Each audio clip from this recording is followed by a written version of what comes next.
estetik dişliği, gümüş deliği, bütün sifət burada rol oynuyor.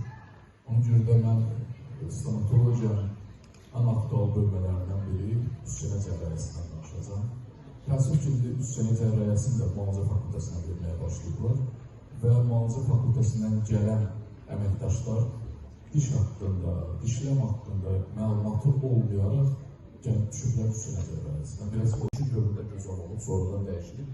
5 il sonra bir yaxınlarda şəklini Facebook'dan tapıb qoymuşam və pasiyent məmnundur, hər şey qaydasındadır.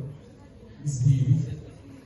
Texnologiyasında olduğumuz üçün bu günlər bunu etmirik, çünki burada da yanlışlıqlar çox olur.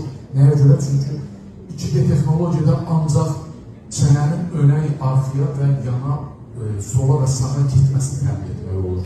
Amma orada olan rotasiyaları etmək